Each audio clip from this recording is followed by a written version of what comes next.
correctly with the correct amount. D20 Radio, where gamers roll. www.d20radio.com.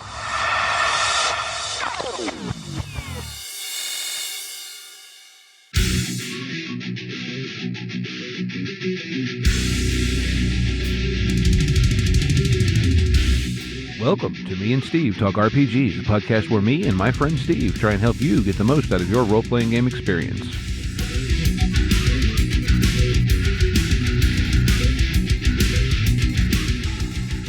Hey folks, what's up? Welcome back to Me and Steve, and I'm here this evening with my friend Steve once again. Hey, Steve. Hello. And we've got a couple of guests tonight, actually. But before we get to that, what's our podcast of the week this week, Steve? It's one that doesn't release episodes very often. Well, they did for a while. They have got a couple. Yeah, they've been catching now. up recently. They might be talking about our podcast like a year ago at this point. No, if you don't know, yeah, it's the Forge. Our buddy Hooli, or our honorary Steve. Yeah, Hooli and Chris talking about everything Genesis. Yep. And they, as we're recording, they just dropped an episode like 2 days ago, which was more in their big series on the magic of Genesis, magic system that being, and different ways to use it and all that fun stuff. And, you know, the Forge is basically your one-stop shop to how to disassemble and reassemble Genesis as you need. I wonder if that was prompted by me. Who knows? Well, remember I had that confusion about the magic system in Genesis and got rightfully blasted by everyone. Hooli didn't take you to task more in our chat than... I know. I figured he would have. Well, before we get into this conversation, we have some guests, some very important people to speak with. Yes, we do. We are joined this week by Luke Stone and Nick Tockert, who are here to talk about a couple of different things. So I'll kind of let them explain it as we get there. But welcome, guys. Thanks for having us. Luke, thanks. Thanks for having us. Yeah, it's a real pleasure being here tonight, Steve. You know, there's such a beauty in the fact that you have two hosts named Steve. So then I can just, it's like I'm killing two birds with one stone. Oh, I'm Stone. Yes, right? Killing Steve. It works out, yeah. Wow, that's okay. Don't say that. I'm not on visual, so you can't watch the eyebrow pop of doom. Yeah. Anyway, I'm looking forward to tonight. I think it's going to be fun. We have a lot of fun stuff to talk about. Yeah, so I'm Nick Tockert, freelance author, artist, swordmaster, and in this case, game designer. We're going to talk about the Hybrids RPG, the base +2 system. We'll get probably towards the nuts and bolts. I don't know if I'm supposed to or not supposed to rage about the whole OGL WotC thing, but I'm more than happy to if that's invited. Those of us who've been working to escape those bounds since they saw it come down, like there are clauses here dangerous.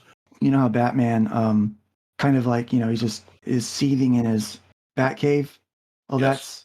That's, you know, about the Joker and stuff like that. That's Nick about WotC and his little Batcave over there. My coat is very brown. You have to understand this. And when I see an overwhelming force trying to crush out the little guys, it just switches something in my head.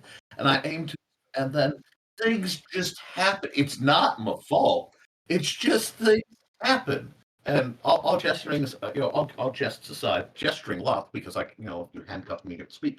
But we're going to have a great time because we're talking about favorite subject on earth, or one of my easy top fives, gaming. And this is a great system, and the world needs more great systems like this that people can actually pick up and play and not need a master's degree in statistics and, an investment more than a small home in middle Iowa just to be able to buy the core rule books. No, it's all good. We're not the biggest fans.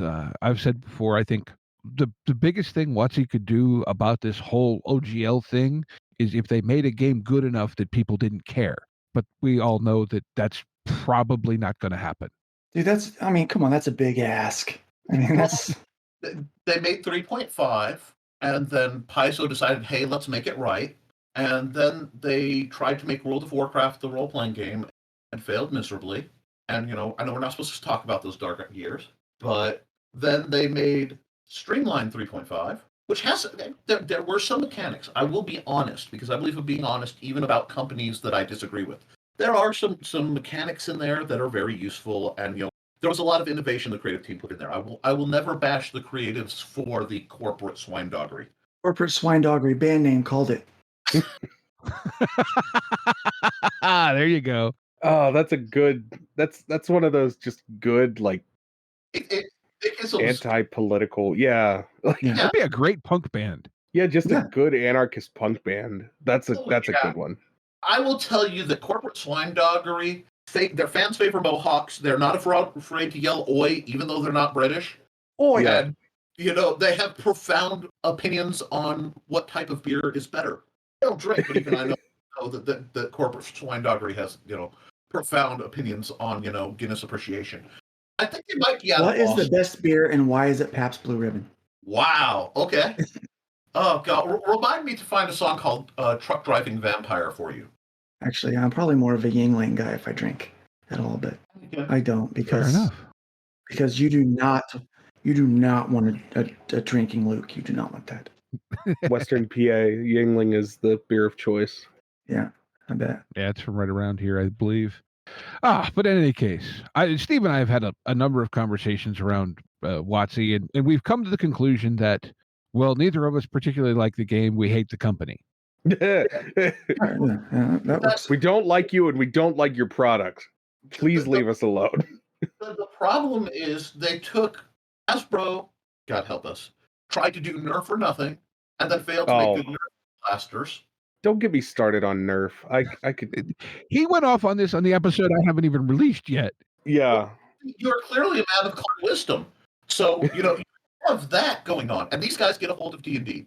Well, it used to be Nerf or nothing. I'd rather have nothing now.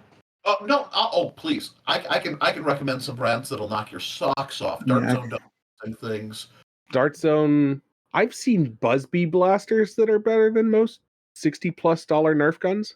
Yeah. That outperform the $60 Nerf brand. Yeah. Yep. And I know this is way off topic. There are no rails when I walk into a room. You have to understand this. The conversation will not stay anywhere near as straight. You're in good company. So our loathe for poor products Yes. and our love for gaming. Yes. So that's what got Nick and I talking to begin with, because I'm like, okay, so I'm 42 years old, but 14-year-old Luke still lives rent free in my head, and that guy wanted to have a comic book of his own, but not only did he want that, he wanted to be able to have a role playing game that went with it, because we used to get together on Wednesdays. We would go New Comic Book Day, and then that night we would we would buy these massive pizzas. This local joint had these like XXX pizzas, XXL pizzas, and they were, I think 36 inches is what it was. It was like these massive boxes, and so we would buy 2 of those, and we would eat pizza, eat Doritos, drink Mountain Dew, and play an RPG, TTRPG all night long, and especially during the summer, we just end up at somebody else's house every week. And one of the things that we used to do is we started playing GURPS, so we could do supers. And I always thought, man, it would be so awesome to be able to play characters that are in my book, or to write new characters, people would be able to play in the sandbox that's in my head for this universe. And so once I kind of got to like issue 5 and the pandemic hit, I said, you know what, I've got a little extra time. Let's try to do it. And by happenstance, Nick and I got in contact with each other. And the first thing he asked me was like, so do you want to use like OGL? You want to? And I said, no, I want this to be from the ground up, something new, And it was like, challenge accepted. He's not playing the inflection. I was all prepared to talk him out of OGL originally. Is this what you want to do? Because I'm taking money, and money. I will do what I need to for money. But what had happened is That's what she said. Right before the pandemic, I met an amazing author and promoter by the name of Brian K. Morris. And I will always plug that man whenever I get a chance and promote him. That's what he said. Hey, you know what? I softballed that one to you, because he built a group called the Rising Tide, that a bunch of authors and artists who build each other up. Great people. But he's like, this guy, Luke, wants to build a game, and he'd seen my tabletop tactics game, war game, Big Stumpy Robots, which I have a couple versions of, because shockingly, I didn't like the way that Catalyst was making classic BattleTech and a couple other games that I play tested for companies and stuff. I'm like, it just needs to be simple enough I can play it with my friends. and play it with kids and play it with the special needs people. So I found out I was going to be a dad. I'm like, we need a game I can play with myself. And so I did that. So Luke gets out and he's talking to me. He's like, I want to do a game.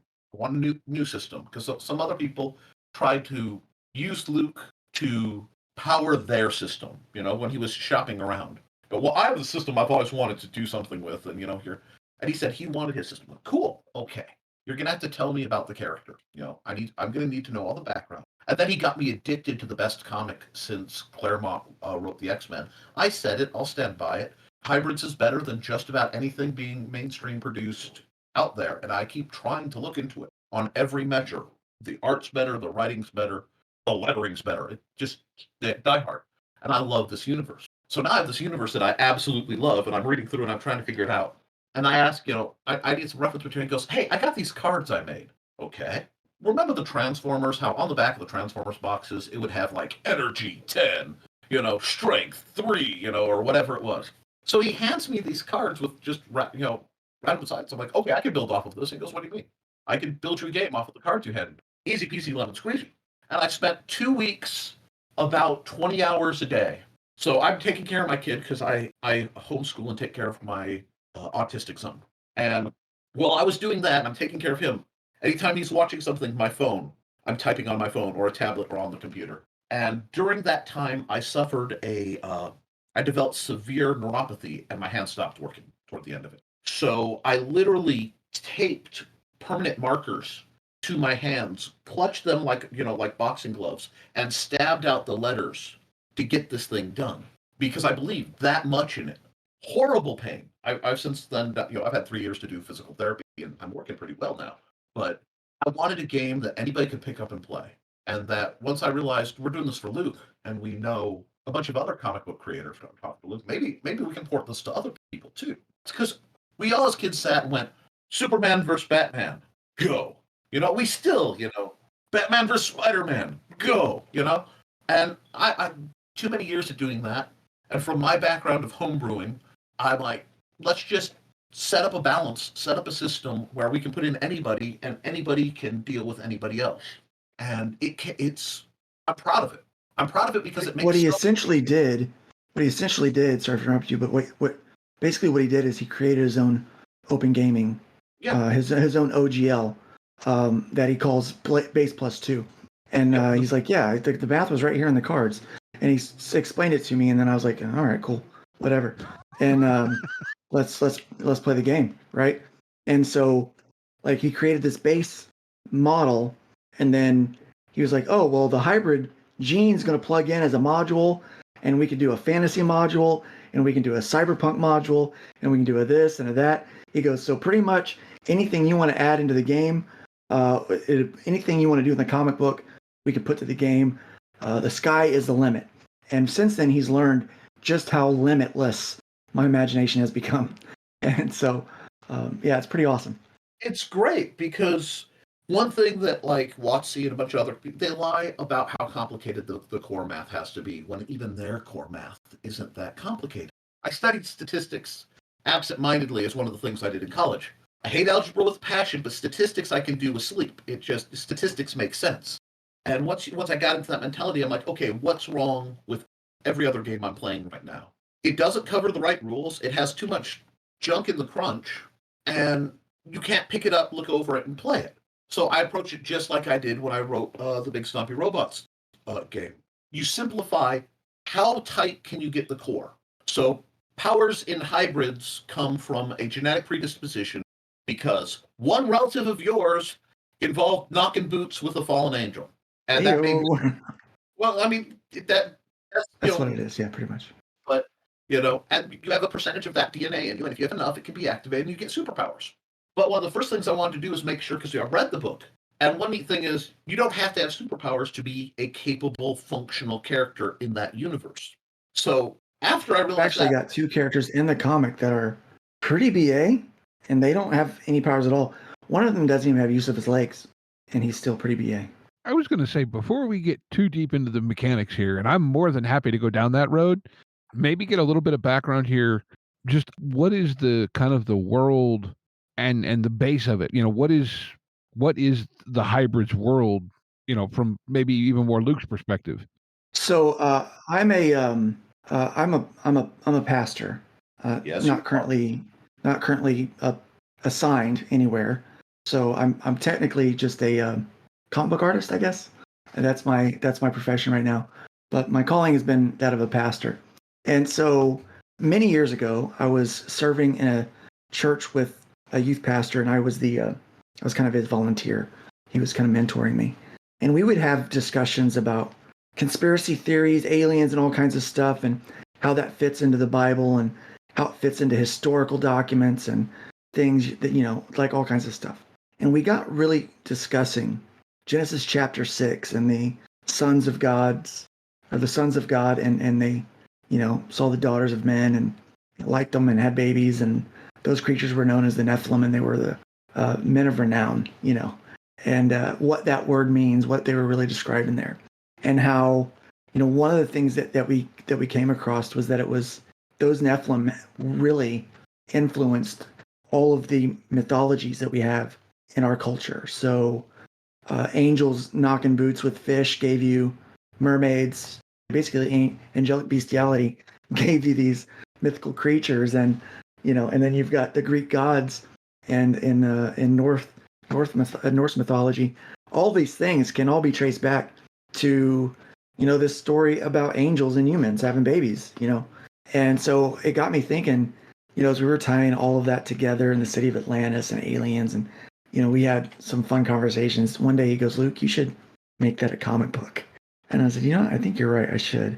And so as I'm working through the idea, it took about 10 years to work through the idea to find a story within this universe that I was building, where the genetic material was left over from these Nephilim.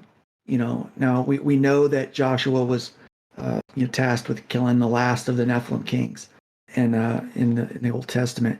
But one of the things that we don't talk about is that these Nephilim probably had babies with other people, and that DNA likely got diluted throughout the generations. And the idea was, well, what if something happened one day to cause that DNA to wake up?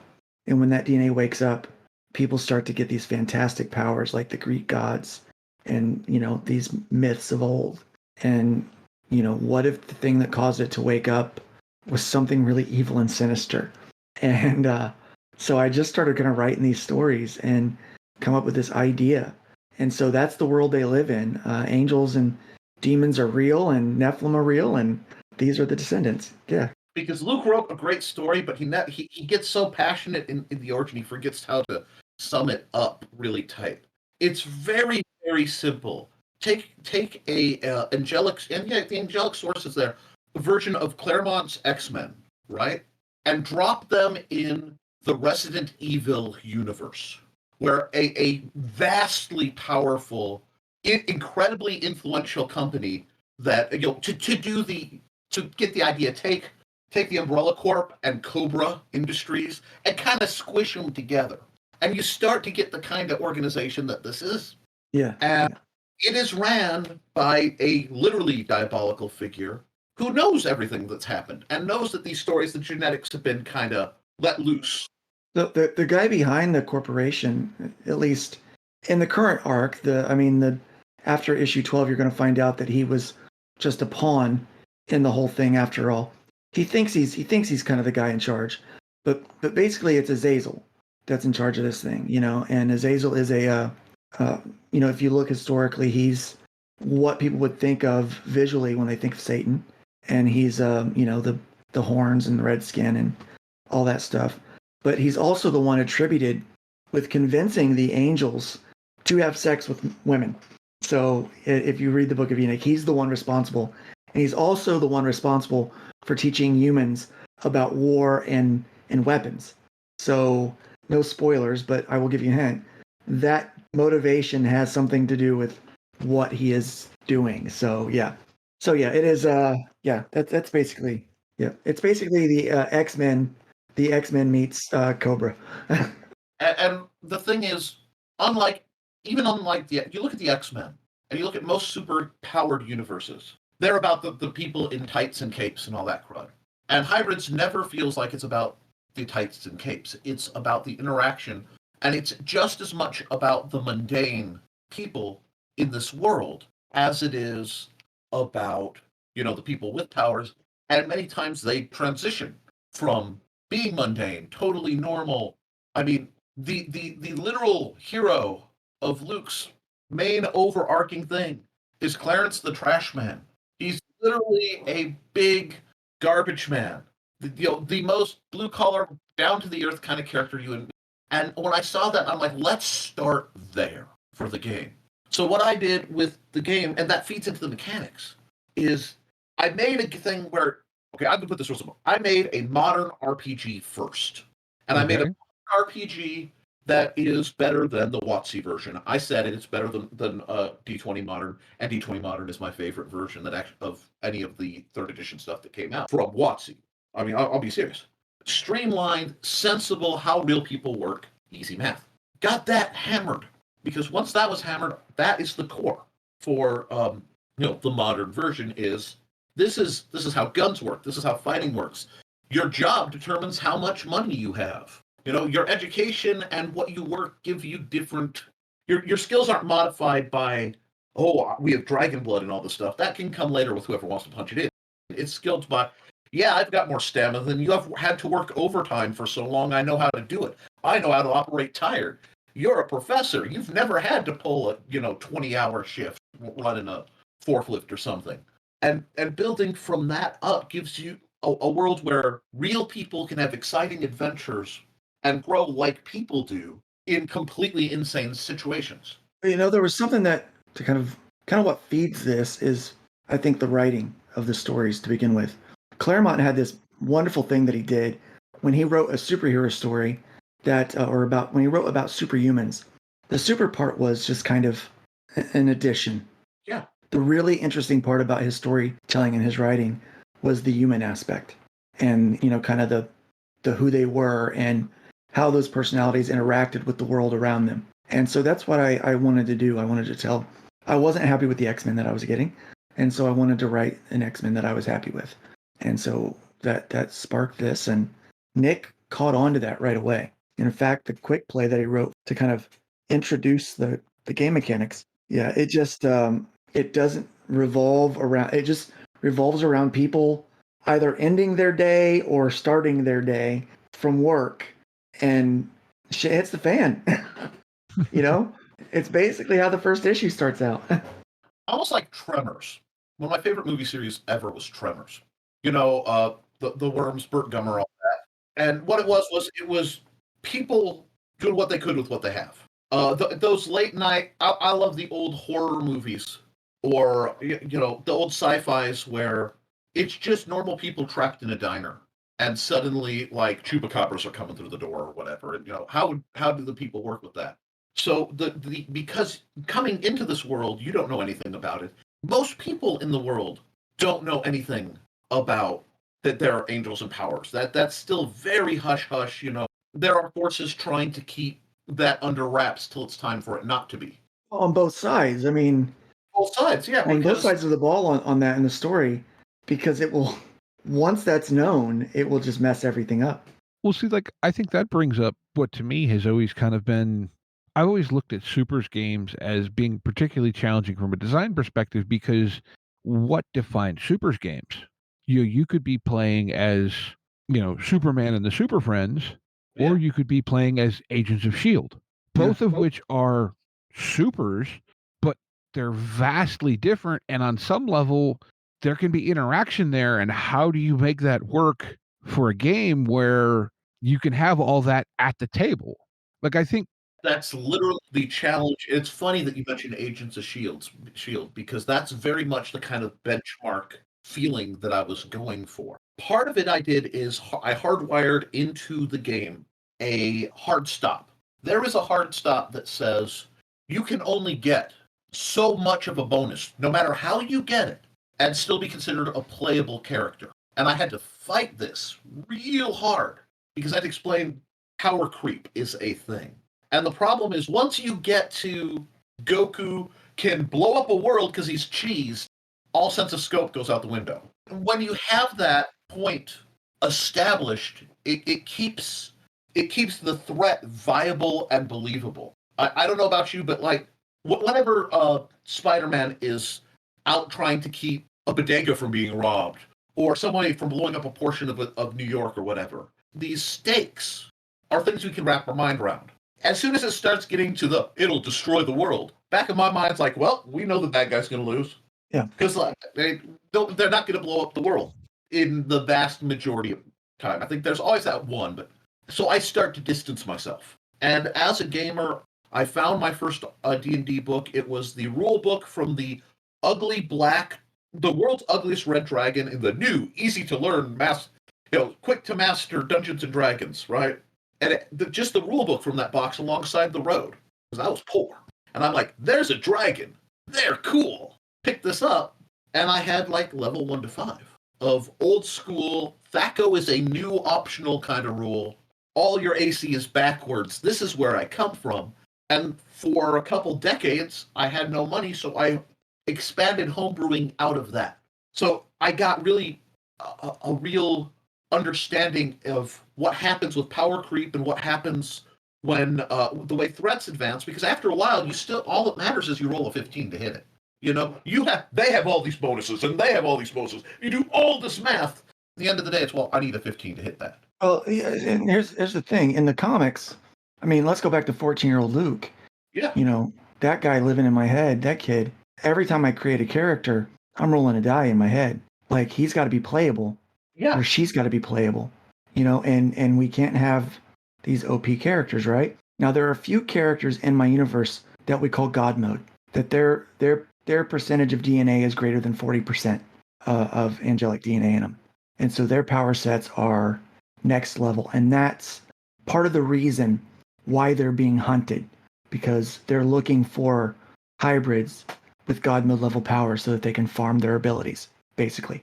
And so in order to, keep this world, I guess, realistic, that's not right, but, and somewhat realistic. Plausible. Yeah. Good writing and good game design both have the same concept of balance. Yeah. If it's not balanced, you can't have threats. Yeah, and the stakes are high, but the stakes aren't the world yet. I mean, it gets there. I mean, eventually, every story evolves to that, right? And then what do? You have a book called Armageddon Watch where you literally destroy the world. And it's written, it's being drawn. I'm sorry. But anyway, it's a lot of fun to play in this universe, but it makes it more fun to write it when you say, okay, I've got this character that is, here on the power scale, and then this character is here.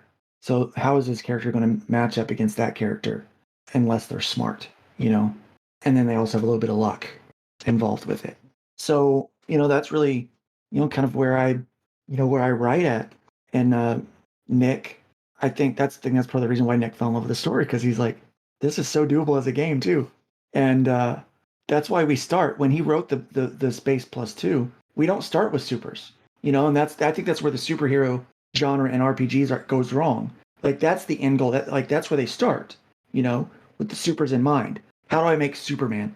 Well, you're not going to get Superman as a playable character in this universe. It's stupid to have that. Superman's OP, and I know he's some people's favorite character, but he's a stupid character. I'm sorry. He started out really good. He could jump high, and he could run fast, right? Now he flies, and he can turn back time by flying around the earth in reverse. I mean, come on. We've gone ridiculous with him. And so the core of the rules starts with the people. And so that's where you're at. And then the power, you roll to find out if you get power and how much power you get, But nobody can play a character with a greater than 40% hybrid DNA. So then am I hearing that this is intended for play in the... And I'm just drawing a Marvel or DC comparison here because it's, what I have as a frame of reference, but this is intended for like Agents of S.H.I.E.L.D. or the CWDC stuff, or not even the CWDC stuff, but like the Netflix Marvel, the Punishers, That's where my universe starts. Yeah. It starts between somewhere like that, but again, it's the normal people in that universe. The understanding is there are things like the Avengers out there, they're very rare. Thor would be about maxed out, but Thor can still be beaten by somebody smart. Yep. You could still trick Thor. There's enough of a loophole where if you did the right thing, you could trick him to believe that he's unworthy. Enough Mjolnir would it work so that he would come crashing down. You have a failsafe on Thor. And it's a little better than, I have a green rock that makes you weak. Love Soups. Love what he stands for. But dude, I'm sorry. You need to hang out around Kryptonite and get used to not being superpowered at some point in your life. Everyone else handles it. But, I'm sorry, I digress. I was going to say the powers in this universe are, though fantastic, they are mostly moderate in scope. Yeah, they're plausible uses of the powers, and every great power has its it has its flaws to it.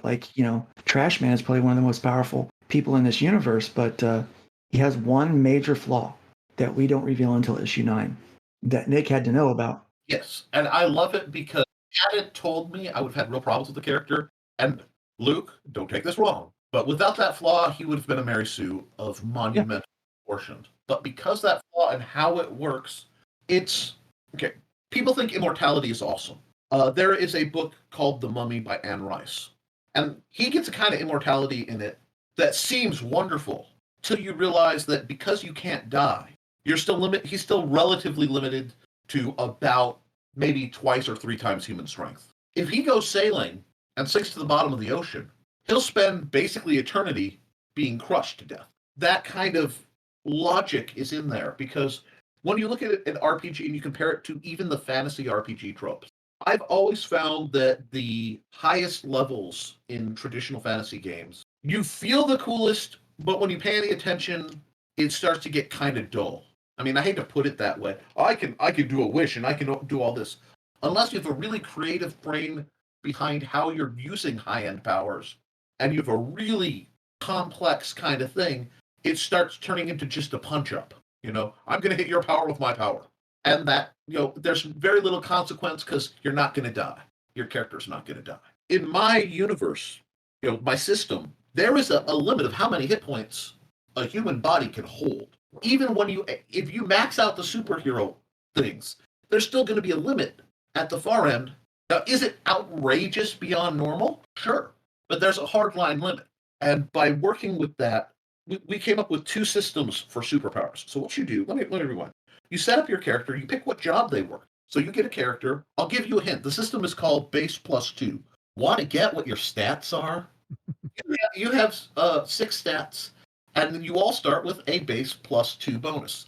So whatever you're doing, you get plus 2 to it. And yes, that on that end is super compared to reality. But that's fine. You want to have fun. And you want it to be a bit easier than the real world. And then you get skills, you get jobs, you do things. I encourage GMs to, if somebody's constantly doing evasive driving, give them a bonus to evasive driving. You don't get it through, I'm going to min-max my character and I'm going to pre-program to hit this. You do it by playing your character and you get rewarded for what your character actually does. Yeah, it gives the GM power to help customize your character, based on your gameplay. So it puts a lot of power in the session. There's a ton of power in the session. There's the rule of cool. So the GM can decide, that probably shouldn't happen, but man, it'd be really cool if it did. And you can make that decision, and so it's not supposed to be a rules heavy kind of game. With every great power that we add, there's usually a kind of a qualifier. Like with Trash Man's power, for instance, he's got a battery and an internal battery. He does not take hit points. Hit points that he would take store up the battery, but he must release that battery before it gets full.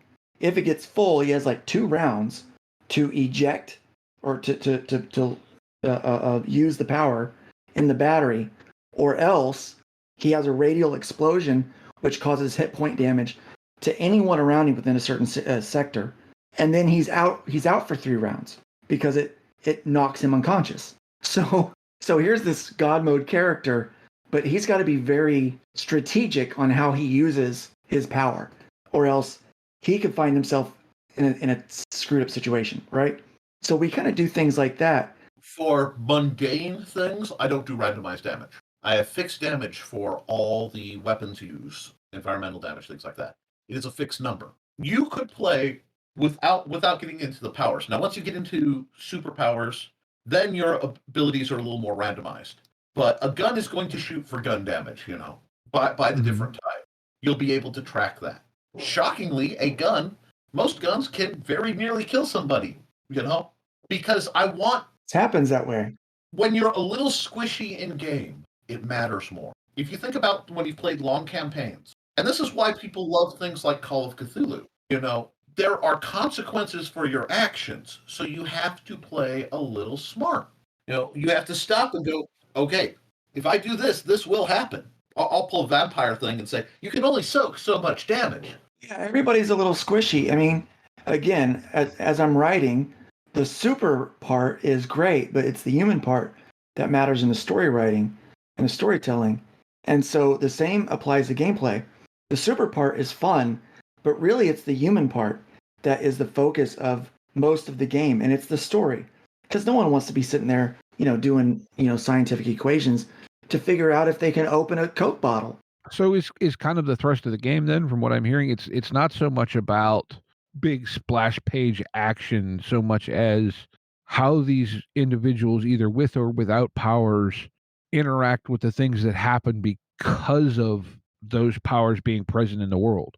Yes, Exactly. that's very much the angle it goes for. And it is very different from a lot of games, because a lot of games are simply power fantasies. They're just, I want to go and do this awesome thing.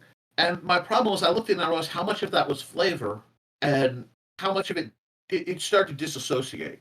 So when you look at, I'll bash on D&D a bit, the power set of your average adventurer and the money they have access to, if you have any idea of world balance, is enough to destroy the whole balance of every NPC.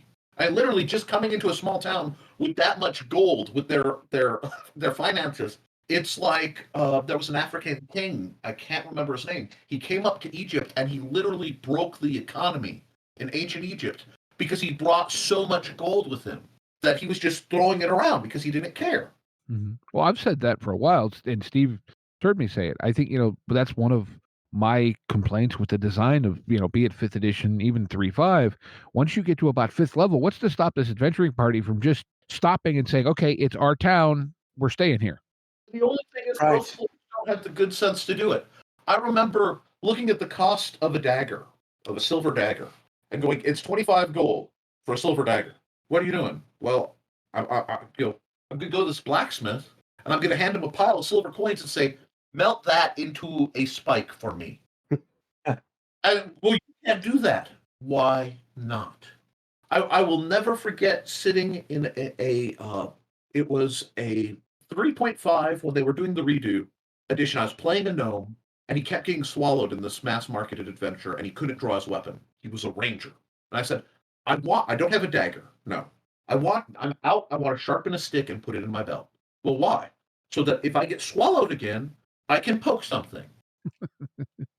Because this dude literally, every encounter would be swallowed on the first encounter. Something would go, boom, some snake man, whatever. And I watched this guy who'd been bragging about, I've learned the system inside and out, blah, blah, blah. Well, you're crafting things, and you don't have a thing, and you're not a carpenter. I'm not making a pointy. I don't even know how much damage it would do. You do pointy stick, even one. Just say it does 1 damage and move. And I watched like DM. You're a carpenter to make a pointy stick. Yeah, like literally, I watched DM.exe crash on this guy. I was making pointy sticks when I was 5. Right. I don't blame him. Of course, I'm expert level at pointy sticks now. I blame the system designers for making it so complex that it couldn't process the simple crafting of a pointy stick. And so that sat in the back of my mind. I have the system, the base +2 system. I have actually licensed. I did a licensed game design for a gentleman I know named Jody McPhee. I don't know what he'll do with the version I made him, but I just did the math and set things up. He had an all-female wrestling league, super-powered female wrestling league. I made a variant of this that was a drop-and-go wrestle simulator. So if you're going by wrestling rules, here's how the powers work in their universe. Bam, bam, bam, bam, bam. good to go. And it worked. You couldn't get farther from the complexities and glory that is hybrids, as a all-female wrestling, Yeah, they're night and day, but the same base system works. So his characters can come in this universe and play. My characters can go in his universe and play. And it's like, here, this is how this would work. And I had to fight tooth and nail to put that end cap. Let's talk about gameplay for a second, though, okay? Yeah. So here's the deal with a lot of gameplay. There's a lot of pay-to-play kind of games out there, and it's all like, how can you get the most powerful this or whatever. And those games get boring really quick for me. I like strategic play. I like to have to use my brain. I like puzzles. I don't care for okay, now you're level 25, so you can beat everybody. I don't really care for that kind of stuff. That's what I like about Overwatch. I love the game Overwatch because there's no level up. You've got your abilities for your character, and then you just got to figure out how to beat the person that's holding the controller on the other end. It's your wits versus their wits. It's your ability to play your character better than their character. At the end of the day, that's what it is. Your team's ability versus their team's ability. And that's what I didn't want. And one of the things I told Nick is that I don't want to get this crazy level up system to where, people are maxing out these characters at a level 100 or whatever, And I just kind of want people to be able to have their character and play their character, and they can improve over time. But it's not like, I need this many XP points, because that's what happens with World of Warcraft. I was a big WoW fan. I played it all the time. And then it got to the point to where kind of once you've ranked in PvP, it's just not, it's like, eh. Then I would just have to do my dailies. And it became a job. It wasn't fun anymore. So what did I do? I deleted my account. That's the trick. You play the game, you level up, and then I guess I start over. I have to abandon this character and do another one. And I'll min-max him to be most optimized, blah, blah, blah, blah, blah. And one thing I love with what we set up with the powers themselves, you build a character to be whoever you want them to be. And I mean, when you talk jobs that people have, I'll give some game spoilers here. The skills you get come from the job. So let's say your job, let me get scroll down to, you're a cop. Let's just say cop. That's a great job for an adventurer. You get a bonus to investigate. So you get +1 to investigate. That goes to your intelligence score. Okay. And anything you can convince the DM is involved, the GM. I'm trying to break myself. Years of indoctrination. I'm trying to break, D&D does not equal RPG. It's just, it's a battle. But, you get that and maybe overtime. So you get a stamina bonus because you've been up late working, doing stakeouts and stuff. And then you get some equipment and you're good to go. And that's, I'm big on what is your character's EDC? Everyday equipment, everyday carry, and I do it by job. So your starting equipment, if you're a blue collar worker, you've got a cell phone, you've got a pocket knife of some sort, maybe a wrench or something, and whatever's in your pocket at the time. It's not excessive. Like Clarence, he's a trash man. When crap hit the fan for him, he had his uniform on. That's it. He had to go back to his apartment to grab some stuff. And the dude is 7'1", and he weighs like 600 pounds, solid muscle, right? So clothes are hard for him to find. And so he just had to grab a hoodie and go. Like he didn't have, and then he gets accosted at his apartment. It's like, oh, how'd they find me? Blue collar worker, he had access to $100. He had the overtime bonus, so +1 to his stamina, and agility because for operating equipment. He knew how to steer heavy equipment, working around trucks. Pocket knife, damage 1 in his pocket, and a cell phone. Now, cell phones are amazingly. This is one of the most versatile things in any universe they exist. People lose sight of that. But how smart you are about how you use this as a player. Cell phone in the hands of a hacker, forget it. Right. But I mean, cell phone in the hands of a politician. Do you what World War II generals would have given to have access to period Google Maps? I'm serious. Yeah. With a little bit of even logic, you could look at a situation that would be very complex and make it. You can play smart, but that's not a superpower, and that's not handed to you like this, and this. It's a here's your cell phone. Are you smart enough to use it well? And that feeling is ingrained in it. For example, there is a bit of a puzzle, a very simple puzzle in the quick play, where the players are fleeing from some nightmarish dudes and dudes with space-looking machine guns, and they're running through the woods, and they find a trail that's been fenced off. There's a fence with a lock on it, and you're higher, so it's a bit of a fall on the other side, and a little storage shed. They could climb the fence. They could break into the storage shed and find things that are useful for getting into that lock. They can set fire to things. There's a lot of ways to solve it. It's never you are in a stone room. There are 3 levers. Only pressing the right lever in the right order. That's not flexible. I'm a big Larry Correia fan. Monster Hunters Inc. You want flexible minds. So I built this game from the perspective of let's let the players solve the problem, not the powers solve the problem. Because when you have like I have a superpower. I can, project a fireball. I'm going to try to solve every problem. Every problem's going to start looking like a flammable haystack. Because all I have is a hammer, and I want to avoid that. Because part of what I've done with role playing, because I do a different system I haven't published, where I use it to teach people situational awareness. I work with rape and abuse survivors, and I teach Western martial arts. And then as a side, I do things to teach them situational awareness as a way of keeping them safe. Being squishy in real life can keep your mind flexible to solve and prevent problems before they happen. Building that mentality into a game is not just going to make the game more challenging and interesting. Because, at any point I need to get over that fence. I'll just climb the fence, risk taking the fall damage, and go. Bypass anything useful you would find, Well, I was going to say, it sounds like what you've gone for here is, and this is something I refer to this a lot anymore, because I heard, I don't know if you're familiar with WebDM, the YouTube channel. Yeah. But I heard an interview that Jim from there did with another podcaster that I'm friends with, and they were talking specifically about 5th edition Dungeons and Dragons, and Jim said the thing about it is, and what he tries to teach people to play either that or any other game, is to play the world, not the numbers on your character sheet. Yes. exactly. And that sounds like what you're really trying to build into this, and to reward players for not looking and going, what power do I have and how can I use it? But more, I want to try doing this.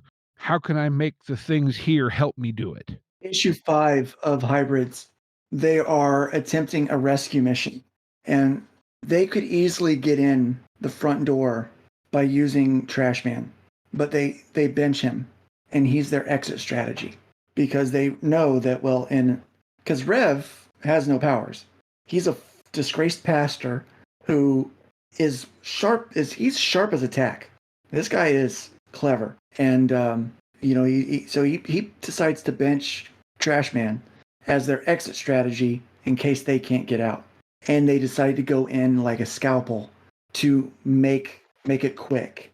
But they use the strategy of, let's blow a hole in the front door and we'll go in the back door. Because if you blow a hole in the front door, they're going to put all of their focus on that, thinking that's where the assault's coming from, while we sneak in, get what we need to get, and get out, right? And so it's strategy, it's strategic, and they encounter Azazel at the end of this, and they have to sucker punch Azazel. And the one critique that I got from everyone was like, when you finally reveal who this bad guy is, because this was the reveal of who the antagonist truly was, and they're like, you reveal this, and it just felt like it was anticlimactic. I said, no, you don't understand. It had to be. They had to get out quick, because if they'd have gone toe-to-toe with this guy, they would have all died. Well, fast forward to issue 9. If you haven't read it, you should get it. If you're disappointed by their encounter with issue 5, you will still be disappointed by their encounter with issue 9, but for a completely different reason. Yeah. So the nice thing about Azazel, God, I can't believe I said that line out loud. The nice thing about Azazel. I feel uncomfortable here because I really hate that he used biblically, mythological names. And anyway, the nice thing about Big A, because I almost never say his name, is he thinks in an evil version of how I do as a game designer or a GM. He actually calls himself the game master. See, he does, and that's what's great about him. If you think something about him, that's because he wants you to think something about him. Yep. And if you won, it's either did you won or Did you win? you got that one, but I have a contingency.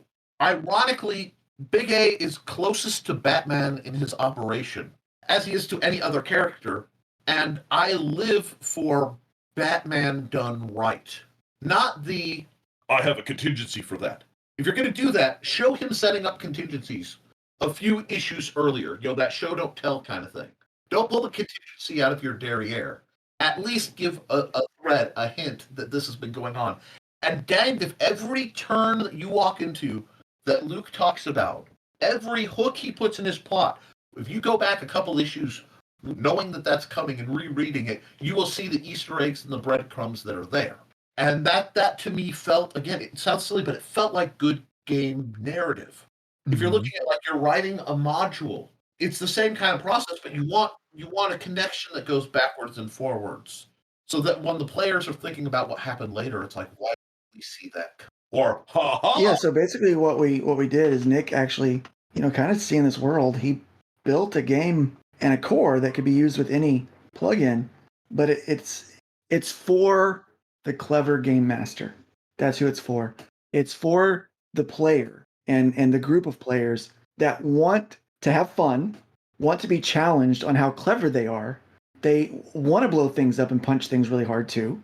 They want a bit of that, but they don't want to have to spend a lot of time learning the rules. So it's rules light, it's story heavy, and it's action galore. I mean, it's fun. It is fun. That treats the DM like a player, not a console. Yeah. A DM's is not just to do math. If it was just to do math, we could be replaced by the AIs that some companies would like to replace. It's happening. Yeah, they're already doing that. But it needs to be. There's the puzzle, and how am I making this puzzle and balancing it so that lethality is still present. I want my players to be able to win, but not assured to, because I am totally comfortable killing your character. Eddie Munson was a great DM, not because he was good at the math, but because he got the players engaged in the story. And that's what it's all about. We want the DM to be the storyteller here. And they're formulating and crafting the world like a showrunner does, like I do. And then as I'm writing these characters, I kind of know how the characters are going to respond. So I write them in their voice and their action. But as the GM, your players write themselves for you, and then you get to play as the GM, because now you get to tiptoe and you get to dance and you get to react to what the players are trying to do, and everyone's walking away from the experience with a smile on their face, and they're excited about being able to play this, even if your character takes some lumps. Because you know what? Here's the thing about the hybrid universe: you can take some lumps and there's a good chance you're still going to get back up, because the tenacity of the human spirit outweighs any superpower that anybody could ever get. I'm living proof of that, right? So that's in our game. I'm so excited about it. I've been quiet a lot of this time, but man, you guys have no idea how absolutely passionate I am about the hybrid universe and about this game, and the fact that now people can read the comic, they can play the game, and some of the characters in the comic come in the quick play, and there's that interaction. We did a live play, a stream, and at the end, people had already read hybrids, and they play this game, and at the end, we introduce, so they're fighting one of the baddies, okay? And they know it's one of the baddies, and they realize that we're probably not cut out to fight this guy. But at the end, Nick introduces, okay, I'm just going to say, our core team. It's a spoiler. The quick play's been out for quite some time. You can say what happens. They pop in, and so here at this, as these characters from the comic pop in, the people in the room were like, "Oh, that's Trash Man!" And they were freaking out. They were excited about the fact that these were characters that they knew, and they saw Chlorine, and they saw Bone, and all of this stuff was happening, and they realized that, oh, that thing that happened earlier, that was Link talking to us, and this, and it was to see them get excited about. I read a comic book, I read this book here, I read this, and I got a hold of it, and then I played that game. And the two of them seamlessly intertwine with each other, so much so that characters that Nick wrote for the quick play are introduced in issue 6, 7, and 8 because we're tying the two worlds together. So it's something that it is for the person that just wants to enjoy some real escapism. Life sucks. The news sucks. I don't need to be reminded again about how crappy Twitter is. I don't need to be reminded about how poor and how broke I am and how sick I am. I want to be able to ignore that stuff like I was in my early 20s when I used to just to get together, in my teens and early 20s, getting together with my friends, playing some GameCube, dating myself, playing some GameCube, eating a bunch of pizza and a bunch of junk food, and just playing role-playing games, rolling my dice, and just getting excited about that and forgetting all my troubles. The Hybrids universe is not... One thing I love about it is you read Marvel, you read DC, and it's up on this hill. You know what I mean? The readers have no impact. What we talk about or do will never reach the exalted high powers of the House of Mouse. It just won't happen. But when you read something like Hybrids, and you talk to Luke, and things are floating around, you might just accidentally inspire something.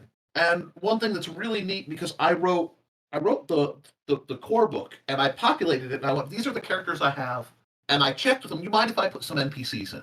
Because I know some of the things that he's wanted to do with the storyline, and maybe how to do it, and I've spent a lot of time mentally in that universe. So I'm like, what other things would pop up? So I started writing out NPCs. Like, we're going to have this. This is the... Not, just because there is an evil corporation led by a demon and all this stuff doesn't mean it's the only evil corporation in the world. Doesn't mean it's the only threat in the world. It's because the mouse exists doesn't mean that Bezos isn't real too. Exactly. Just saying. So, I will let you know, when you go to get your inventory items, they have a little asterisk for the items you couldn't find at your local Walmart. MAHLMART. It's a big box store owned by Martin Mall. Your Walmart has these items, and then these items you couldn't get, you'd have to get from it's a government item or something shady like that. So how would somebody who's running a multi-billion-dollar shopping center thing handle finding out, wow, there's superpowers in this world and there's super tech? How can I profit from this? So now you have, and I just threw that in there, like, really, Nick? You did this? I'm like, yeah, we need that. And, have some fun with it now. Like drug dealers, and then we have drug dealers. Because you got to figure, if you're chasing the tech always tries to match magic in my mind. Even when I do fantasy, I see technology and magic as these two sources that are friction. Always, for anything magic can do, tech's trying to find a way to equalize it out, because magic is almost always a force of elitism. Those are the wizards, or those are the sorcerers. They have the superpower blood. So in this universe, the superpowers are out there. There's going to be somebody like the version of Tony Stark going, no, they're dudes who can throw cars around. We need to figure out something to match up with this. And so I started writing these little side things. And I talked to them, and they're starting to pop up. It's like I can see where the crumbs are being laid in the comics. You might see a Walmart bag in the background of something, or a little reference that means nothing. It looks like it's an object on a desk, and you realize, oh wait, it's part of the RPG world. That's part of the RPG. Yeah, because we want to make something that you can live in. That you can have fun in. It's clear that the two of you are really passionate about this, and it sounds really cool. Now, if you want to just take a minute, like, what type of resolution mechanic are you using in this? You're talking about base plus two. It's real simple. It's to someone who's played OGL games and stuff, it will look very similar on the outside for resolution. You have target difficulties for any given problem. You need a score of whatever to do it. Ranked from easy to, I believe, empowered is the highest. And, it's 5 for an easy student. And you're still using a D20, but instead of having arbitrary, you have to roll a die to make a thing, to find out if you have enough, to get it, find out what your bonus is. It's like every human who reaches adulthood for their basic stats has a bonus of +2. And then whatever skills or situational modifiers they get are added, and then you just see if it hits that. Okay. You don't have to roll dexterity to open a door, Yeah, or something like that. Now, if it's a more complicated task, it's got a higher target difficulty that you've got to hit. So yeah, so the resolution, it's very similar. Okay, so I don't do game speak. I'm a comic book nerd. I'm an ink slinger. Okay, and so it's a lot like OGL or old school D&D. You use a lot of D20 as your resolution. It's basically, it's like, I want to do that. Okay, well, that's a more difficult task, so it's going to take, you've got to roll to be able to do this, and you're going to use this as your modifier to do that, since you have this skill already. So Okay. if you want to be able to pick that lock, it just so happens you're a thief, so that's going to be a plus to this on top of what you've already got. You got to roll this. The target difficulty is this, so you've got to roll, let's say a 12, to be able to get over the target's difficulty to be able to get there. And of course, if you're rolling at 20, you got to worry about it. And now the fun part is Nick's even worked into where like GMs can give you you can get a negative modifier. Yeah. It's like you screw up so much, you're so clumsy that you have a -2 to any dexterity roll that you have, just because you just keep screwing up. There's systems like that, but one thing I try to do is I have like a hard number on skill checks, because there have to be some things that no matter what you roll, you're not going to be able to do as a normal person. And I also encourage the GM to be able to say, no, the reason you can't roll for that is because you can't do it. And I say that because I am so tired of I'm going to seduce the king. And, I've got a high charisma, give me the kingdom. You can try, and the best thing you'll have is the king doesn't kill you for trying to take his kingdom, And I know for some people that breaks some of the fun. But I think dialing it back on some of these extremes so that you have more fun with everything else. This is not meant to be a high fantasy engine, even if there are superpowers. I am planning a fantasy version of this, but I want to keep, like I said, I want to keep the sense of lethality. I want to keep the sense of actions have consequences, both positive and negative. So, because there are too many RPGs run and play like it's a video game. Kick down the door, kill everything, get your stuff, go in a circle. Leroy Jenkins. And then just keep going. And there's nothing wrong with that, but there are a lot of games out there that can do that. So why make another one? There has to be a point for making the game other than I want to make money and I don't want WotC to get more money. It's got to be, so you have to be putting something into it. Yeah, we've talked about the hybrids fan side of this. Now, the other side of this coin is that the game itself is fun and interesting. So whether you're a fan of the comic or not, you can start playing the game and enjoy the universe. So it's another way and another gate into the universe, but through very fun and interesting gameplay.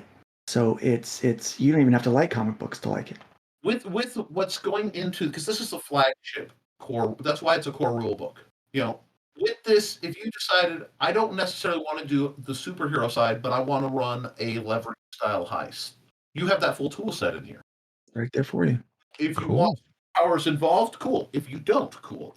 You may roll a character and decide that you don't want them to be superpowered at all. You can elect you can elect to randomly generate your entire superpower set, which would be more in line with the lore. Or there's here's a middle of the road, you get these superpowers. But it's not going to ever hit min-max. You might want to make Jason Bourne, or you might want to make Shaun of the Dead. And you can still play those characters in this universe and have a lot of fun, because there's a place for both of those kind of, it's, in every human interaction, there's a place for someone. Well, it sounds like part of what I'm hearing you say is that it's designed so that powers don't make a character hyper competent. They don't. That's exactly. And all the powers are cored around. And we should get into that more, because I've gone to the core of it, not enough the hybrids power set.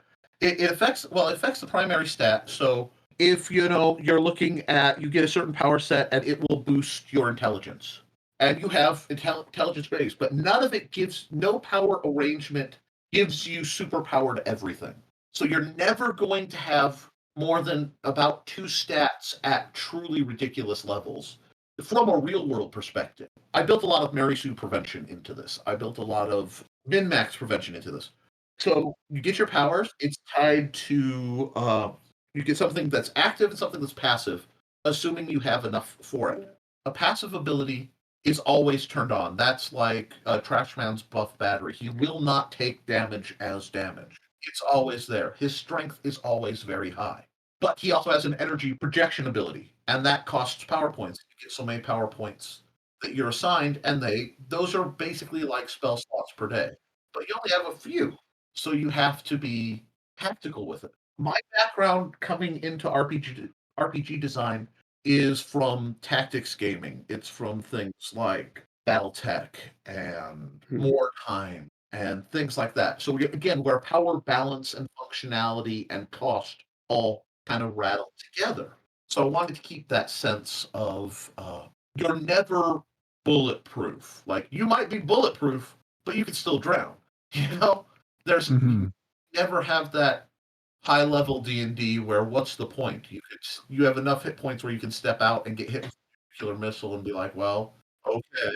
But yeah, maybe we can get once it's finalized looking pretty, we can get a PDF sent to you guys so that you guys can see. That would be cool. That would be cool. Yeah, because it sounds like I get what you're going for, and it sounds really cool in that regard. But it's having seen the number of game systems that I own, it's kind of like, okay, I get what you're trying to do, but like some of it's hard to tell because it sounds like you're going for, like Luke said, narrative heavy, rules light, but that means a lot of different things to a lot of different people.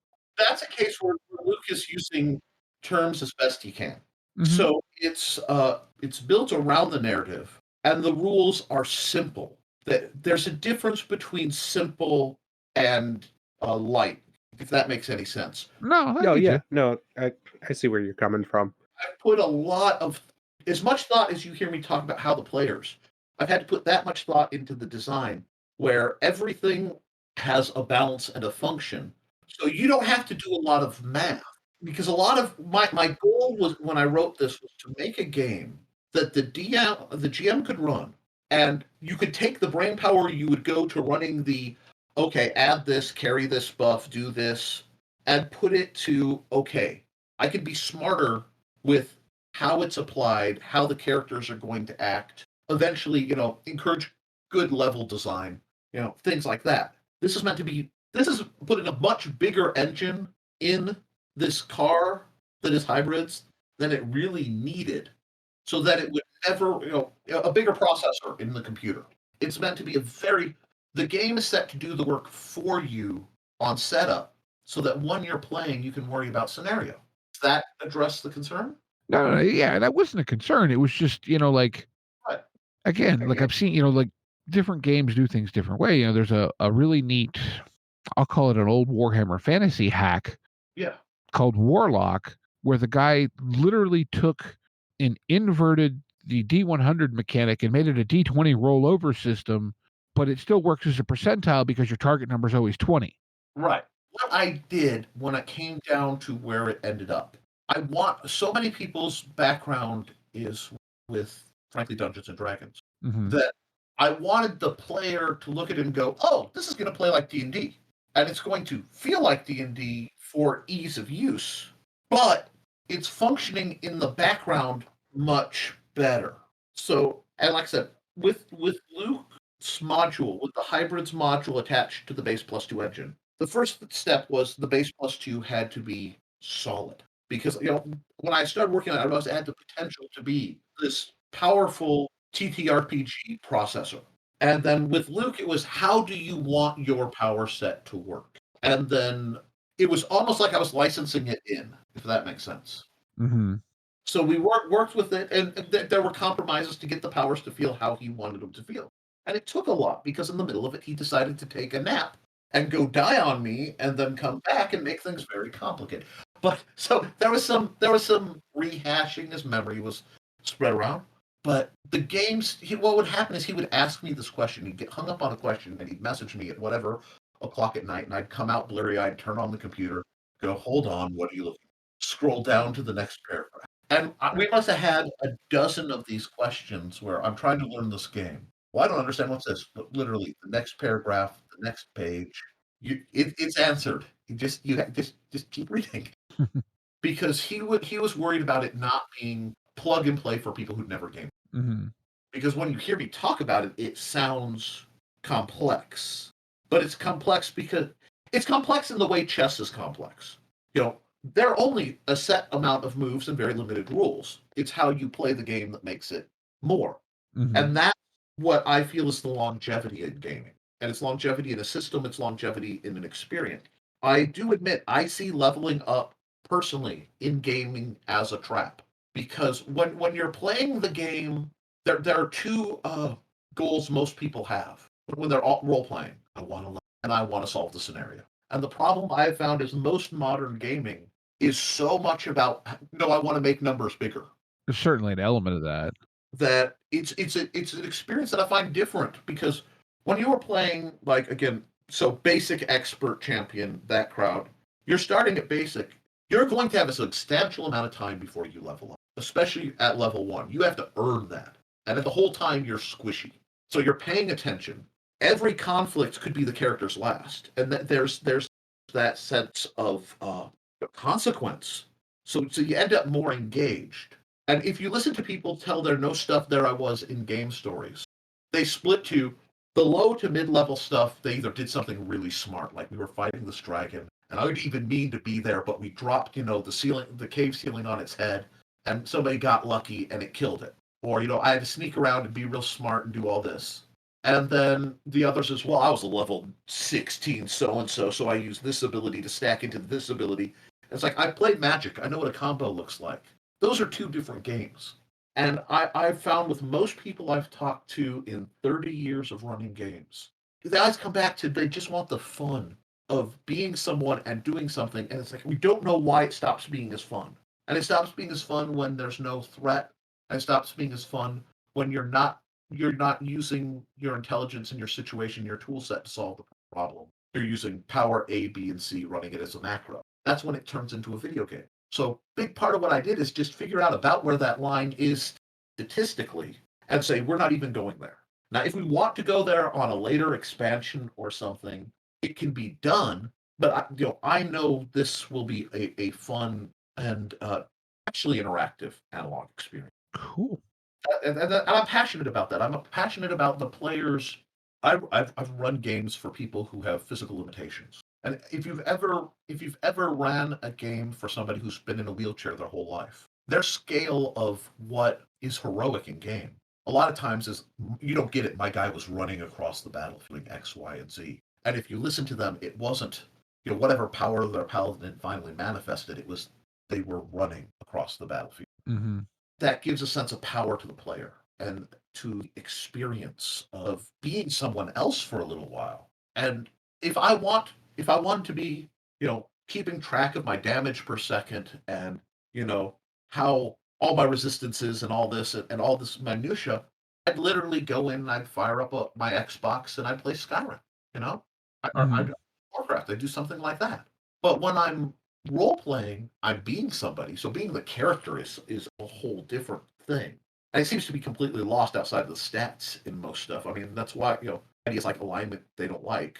In hybrids, for example, there is a there's a system in there for playing to your character's, your merits and your flaws. And you get the GM is supposed to reward your character when they're trying to grow as their character. Mm-hmm. I will admit it is inherently built to lean more towards playing the good guy. I will definitely admit that. And that's not a popular thing these days. You could be edgy and still be a good guy, but you're less likely to get the full-on Deadpool in the system than, somebody who's more, Agent Coulson's morality. Because Agent Coulson will drop a body in a heartbeat because it's necessary, but he doesn't want to. And balancing out his, for his arc, if I were putting him in game, balancing out his loyalty to S.H.I.E.L.D. versus his desire to know the truth, especially for like season 1, would be two conflicting things. And how the player did that would be rewarded by which side he leaned into. But I'm not going to put in the minutia in the game. Well, if your character's very loyal, I give enough of a framework so that the GM can look at the character concept and go, okay, so you want this character to be this way. All right. And if your character is a ruthless character and you suddenly start playing him out of context, you might not get the bonuses you would expect, but you might get something else. And by letting that, there's a place to be codified and a place to be loose, to encourage the GM to pay. How many times, when you've run games, how many times have you run a scenario and at the end of it you realize you can barely remember what happened because you were so busy tracking the scenario, and it almost doesn't matter what the players were doing, you know? See, I've kind of gotten to a point where my GM philosophy, and Steve and I joke about this, is I plan in bullet points, and I'm always ready to put them in a different gun. No, beautiful. And that is exactly the kind of mentality that I think long-term the forever DMs, the forever GMs end up there, because that's the only way to keep the game sustainable. You know, you stay flexible. The primary goal is to have fun, and you know, you move stuff around. You don't have to railroad when you realize, oh, they're going the wrong direction to get to, you know, the encounter I wanted. I'll just move the encounter over there. You know, I don't have to strong arm them. I can just be like, no. It's written on graph paper, not set in stone. And I find a lot of modern games talk down to the GMs. And I think it's not fair. They either talk down or they're not treated as their experience is not treated as valuable as the player experience. And so I look at this a lot from having a lot. I've had good GMs and I've had horrific GMs. If the GM's having fun, the players will have fun. Because most of the time, players are easy to. If they can kill stuff, maybe get something shiny. Either it's a shiny new secret if it's the right kind of game, or it's a shiny new toy, or it's a shiny weapon. You know, they've got their dopamine. Depending on the group. Because you could run the hybrids thing as simple as you want. I could take this and say, okay, kids, because I run a monthly game at the local library, and I run it for kids from literally ages 6 to 16, all in a group, and I have to keep them all vaguely interested in the same thing. So the game shifts as we're playing, where your goal is to hit the bad guy with the axe. Here's your gold coin. Yay! I hit the bad guy with the axe. He died. I got a gold coin. Little kid's happy. I did something.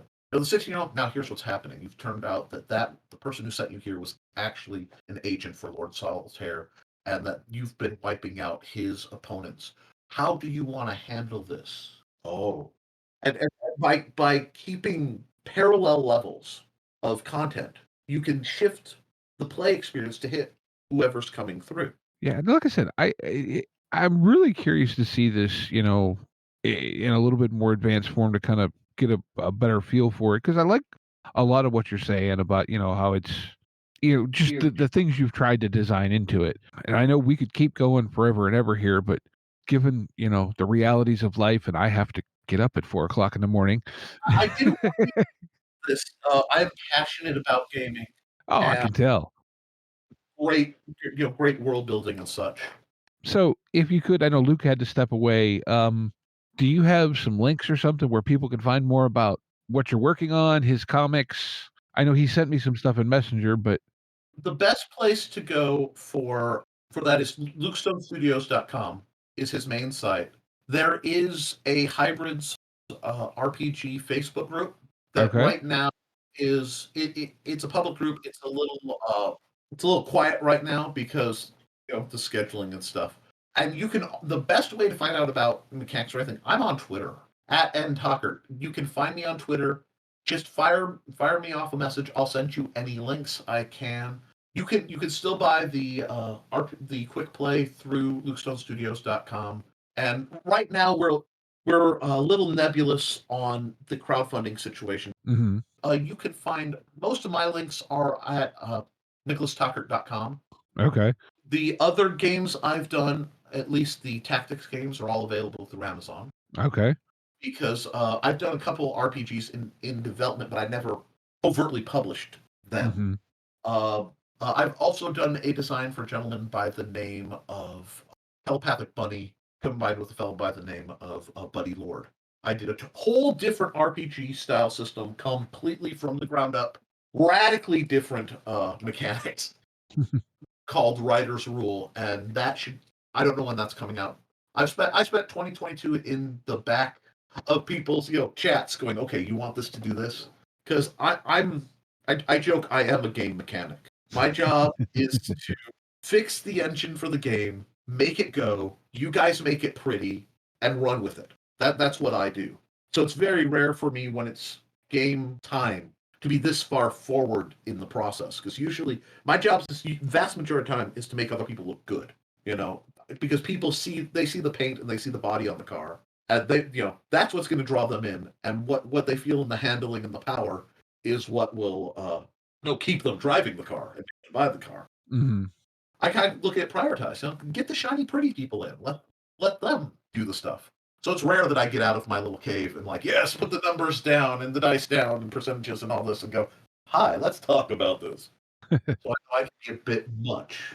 I apologize if I have overstepped. Oh no! Just like I said, I was just curious. Like I said, and for listeners out there, if they want to check anything out, where they can find, Luke's work, your work, etc. Anything else in particular, you'd like to plug on either your behalf before we get into the game of the week? Okay.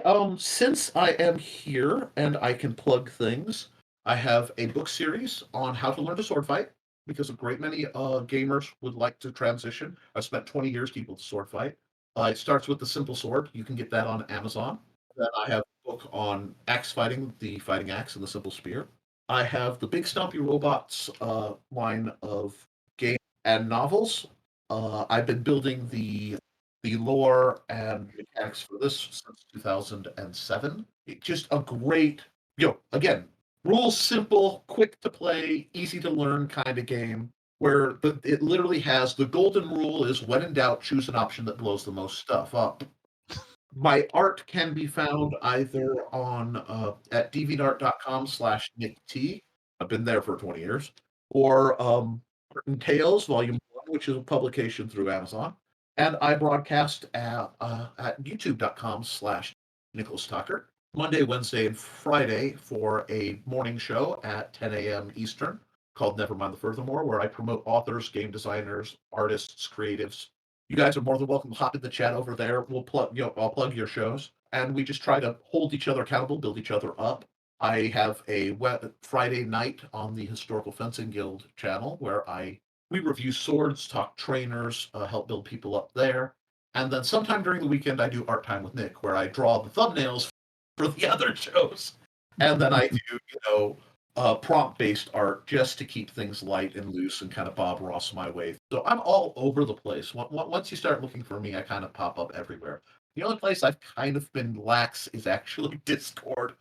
Because in the last year, I think I've learned 4 different social media sites, and I looked at Discord and I'm like, okay, we'll put this on the pile. But all righty.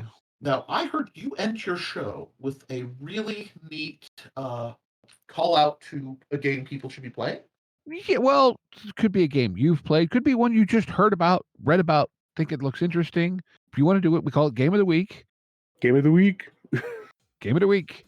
I love that. I love that you have a Game of the Week. Because, and since Luke's not here, I'll take his so I can talk about 2, because I will be that guy. Game of the Week. Game of the Week. Oh. Well, the last person who did 2 stole mine, so... I will be really interested if I manage to steal yours, and be true with me. I talked about them. I am a old school gamer, and left to my old devices, I could easily be a grognard in the basement, going, that darn Thaco is too new. But I play old school OSRs, old school Resonance, and I found one a few years ago called Basic Fantasy RPG, and it is, if they took the old systems that I started with and basically flipped it around to be third done right. It's a great system. It's very, again, it's rules intelligent, but what I love most about it is if you go to basicfantasy.org, you can download for free every single thing they've printed out. If you want to buy it, the main player book on Amazon, now I want you to be braced for this, is $5. All the modules, all the expansions, things like that, and there are many because they're community supported, are between like $3 and $5. The only expensive thing is my pride and joy, which is my hardcover, which was all of 13 something. Oh, there you go. Actually, so inexpensive that I have a deal with the local library where every couple months we order a stack of them, and when I run RPGs for the kids, they get to take one home with them because it's that, and we got a whole bunch of discount dice here's dice, here's a thing you can play at home. Mm-hmm. That's available in a world where one book can be between $50 and $75, and you can get people off screens and into gaming. And everyone doing that knows. I know the cost to print through Amazon. They're maybe making $1 a book, because if you look at the price of most of my stuff, it's the same kind of thing. I'll put stuff out there for people. That's being supportive of the community and getting more people gaming. So I'm all about that. The other one I wanted to mention that you may not have heard of, there is a podcast, and it is probably my favorite podcast. It's called Old Gods of Appalachia. Mm-hmm. Horror anthology podcast. And yeah, we've been big fans of they got that new tabletop RPG coming out. I'm sure that's what you're about to say. That was one I had to scrape to support it. Yeah. But I've gotten so much enjoyment, especially through 2020. Because that I had some parallel thinking because I hadn't heard about it. I started a project that basically was that, and I had to stop, be like, okay, no, I'll just let them do it. Yeah, I backed that on Kickstarter as well. I hate to put it this way, but so did I, because I know I have a whole bunch of author friends who are from the Appalachian area, and I was a paranormal consultant for a period of my life where I was helping people. The vast majority of the time, your house isn't haunted, you have a raccoon. Or vast majority of the time was debunking things. But sometimes it wasn't, and then it gets interesting. I got out of that because, that's the kind of gig you don't want things following you as a kid. And I had some instances, and we'll put it that way. But I wanted to see a system that felt like that. And I started working at it, and I was talking to them, and I hit Old Gods we're doing an RPG. And I'm just like, well, that gets filed into the circular file because Cam Collins and Steve Shell are, and I mean this with the highest respect, I am terrified of. I am in my I would very much like to meet them, but I would also very much like to be able to peek in the door of the convention and sniff the air or something first, because they write such spooky stuff, and it is so both folklore accurate and when you've been around a lot of the weird stuff, it feels like their descriptions are too spot on. Scares the absolute pants off of me, and I adore every moment of it. But yeah, they just did it too well. So those are my games of the week. My favorite ones I haven't made. Cool. All right. Well, you want to go next, Steve, and then I'll wrap it up? I could go next. Yeah, that works. Okay. Along the lines of the basic role-playing game, I've sort of become obsessed with this one. It's 99 cents on drive-thru, and it is the Travel Size RPG. And it's an improv storytelling game. It's specifically designed to be played not at home, or when you're just wanting to play a game and you have a group of people but you don't have anything you want to go too heavy on. This is the game that you pull out of your back pocket and go, I could run something in this. And there's a lot of really cool supplements for it. And just, yeah, Travel Size RPG is something I picked up and have been sort of poring over a little bit. All right. Well, I'm going to actually, and I already had this picked out, I'm going to kind of play off that because my game of the week is called Pocket Space RPG. The PDF is all of $1. Mm-hmm. Pocket Space RPG is a complete role-playing game for a night of fun space exploration and taking control of your fate amongst the stars. Uses only 1d6. It was specifically designed for those nights where someone, cancels showing up to the session last minute and you need something to do. Since, the new young players, no deep character creation, no clunky combat rules or complex space combat. It's got 5 classes, rules for generating aliens with a whole bunch of different abilities, all kinds of cool stuff. And where I actually found this was because scrolling through things, there was Pocket Space Robots RPG and the robot supplement, which was 99 cents. Right. And I thought it was a separate game all on its own. And then I found out, no, it was just a supplement. But for $3, then you can probably have Pocket Space Robots too. And sweating that price, man. Well, yeah. My first tactics game, the first version of Big Stumpy Robots, the quick play, is literally 99 cents. Mm-hmm. It's a pain explanation, I can do all the rules off of a business card for a tactics game that was developed yeah. to. My dad is obsessed with. Well, he was obsessed with Starbucks.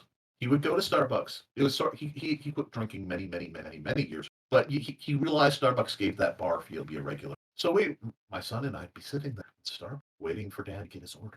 And I've already made my own minis out of like fireworks sticks. I was that poor kid, you know. Mm-hmm. Anything alone with me, I will scrounge it and turn it into whatever I need. And just a blast, blowing up, salt shakers because they were in the way of trying to shoot somebody and everything else. I love RPGs of that. I did a microlight, which I never distributed because I didn't want to get in trouble. That was basically the old school one condensed to one page, and it plays like almost like an old JRPG Zelda era kind of thing. So this is great. I love what you guys are about. This is just divine mentality. Well, thank you. Yeah, thank you. But yeah, I mean, this is like this is now yeah. But actually, there's a whole bunch of this line of this pocket fantasy, pocket space horror, and looking across the line, the expensive books are $2. Most of them are 50 cents. Pay what you want. But yeah, it looks like fun. Yeah, but we want to thank you and Luke for coming on the podcast. As always, we'll have links to everything in the show notes. Discord, Facebook, Patreon, all those fun things. And remind you to be kind to one another. Get out there and play some RPGs. Yep. Take care, y'all. Intro and outro music by the band 12 Noon. You can email us at meandsteverpg@gmail.com. You can find us on Twitter and RPGs. Find us on Facebook at Me and Steve RPG Podcast. On Discord at Me and Steve RPGs. And as always, all of these links are in the show notes. Thank you, and be kind to one another.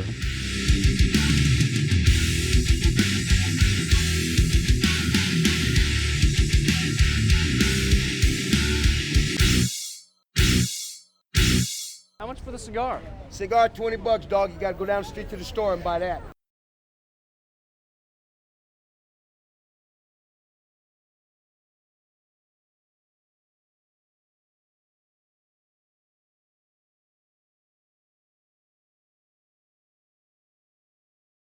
I honestly feel sorry for other Steve because I don't think he said 3 words in the last hour and change. And That's okay. You were to be that guy. No, you're good. You're good.